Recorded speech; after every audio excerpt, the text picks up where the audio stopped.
So how did it go? How did it go with journaling the other day? A little bit more about your past with diet, exercise, your body story, how you've always done things, maybe even reflecting on the resolutions or goals that you've set in the past, or maybe you already did this year, and we'll talk about a better, maybe a more healthier way to do that.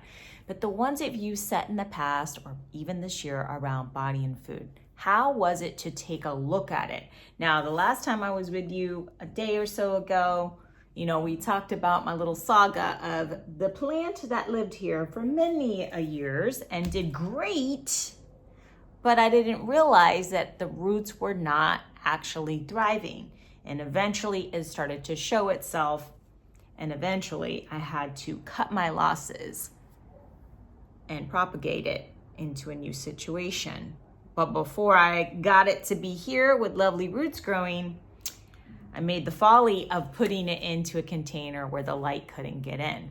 And I reflected back to you that this is like our old way of doing things around body and food. Eventually, if we take the courage, instead of freaking out and saying like, oh my gosh, this isn't working, I guess it's a lost cause, I'm always going to be in this situation. No, to see like, well, actually, no, this is a symptom that something needs to be changed at a root level. Not only is it about changing the environment, but also putting ourselves in an environment where the light, the truth, the wisdom can come through. And that is at a soul level. It's not just changing the things on our plate or, hello, I got a little Fitbit too, but, it's not just about what this says, but what this says, right? Coming from an embodied state. And I mentioned to you a new program called Wisdom-FoodFreedom, which is opening the doors very soon, my friends. And I can't wait to be with you. But what I want to talk to you about today is another reason why this container stopped working for you. In this container that we talked about, when it comes to traditional thoughts about health, wellness, body and food. And yes, unfortunately, I find, even though I work in the wellness field, I find that there is a lot of toxic wellness culture, a lot of things that are toxic diet culture, but in a cuter outfit. We'll call it a cleanse. We'll call it a reboot. We'll call it a reset. We'll call it a challenge, right?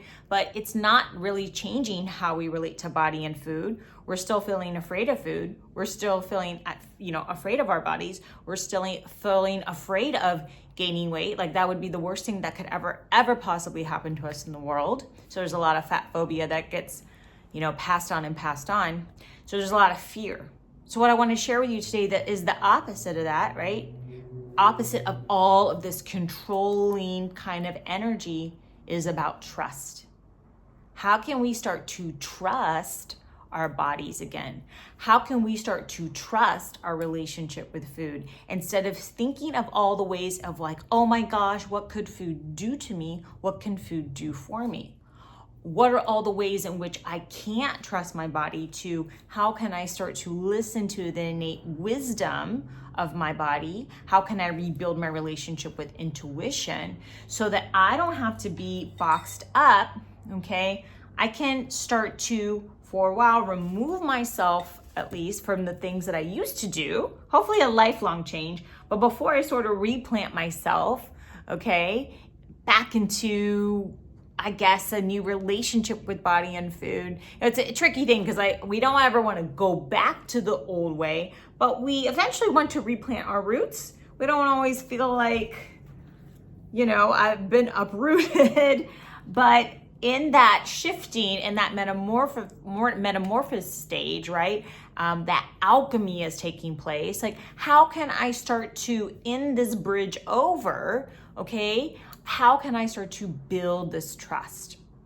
And that is the core of Body Wisdom Food Freedom, because what we don't want to do is forever be in a situation where we're always looking for an outside source to tell us how to eat, to tell us how to move, right?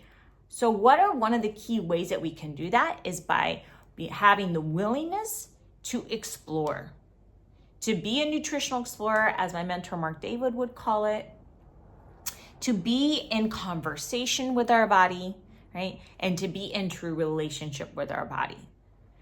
So I always call myself the body food relationship coach. And the reason why I call myself that is that I love sharing with clients. I love sharing with wonderful people like you, right?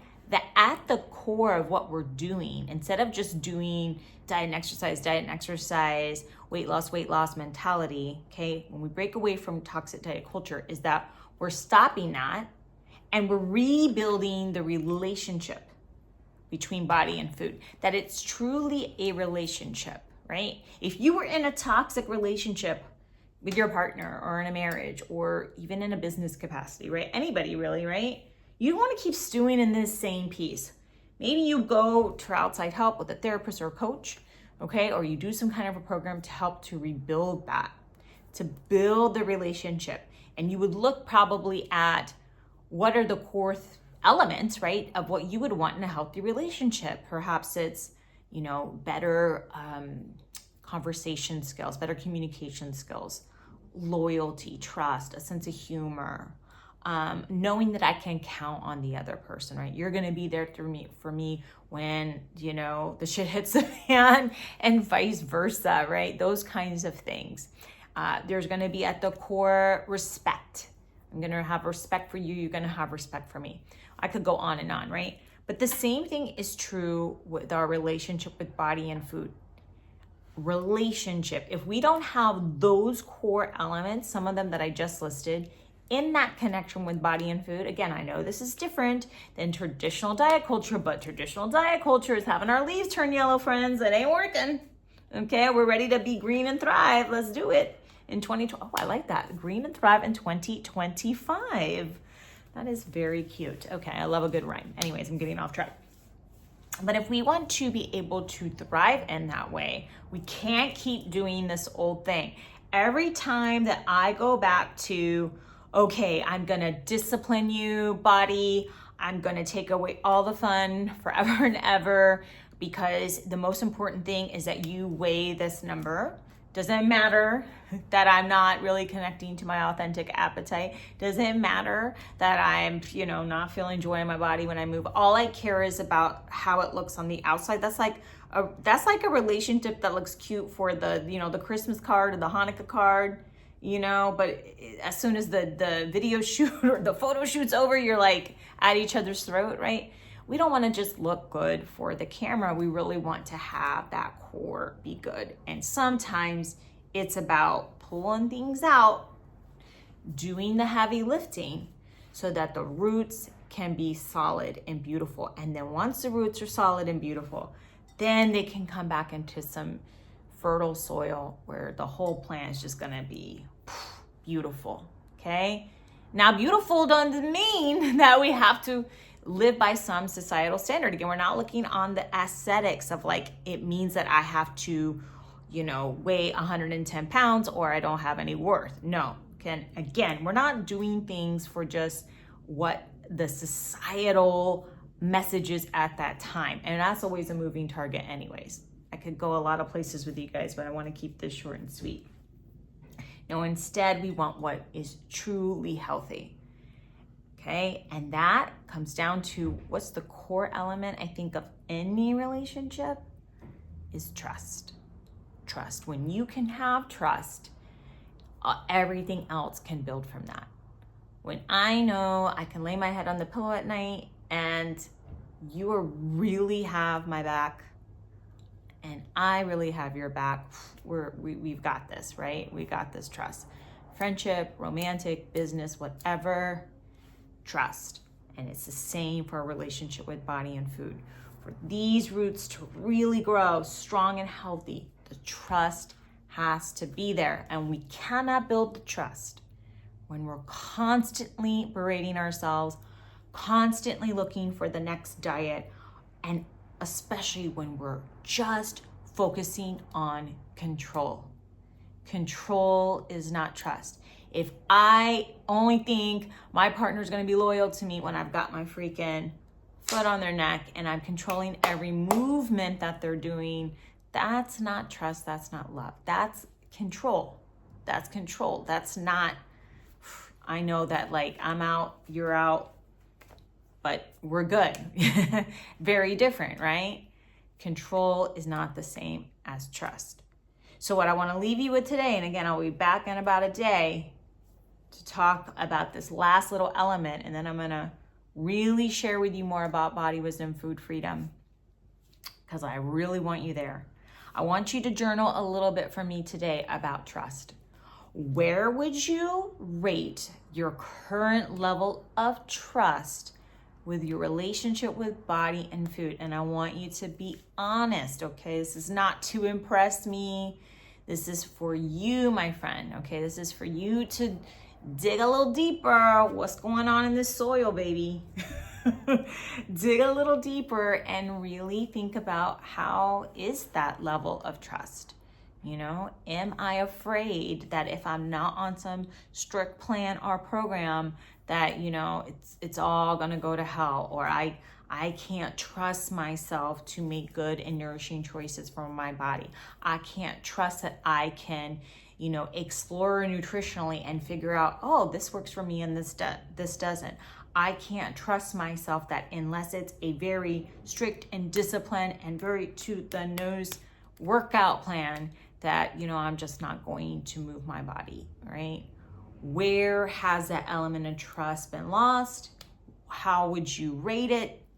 And let's see if we can start building it back, because remember, the program is called Body Wisdom, Food Freedom. They go together. So where has your body wisdom been maybe dialed down because the trust is not there and the control has been up?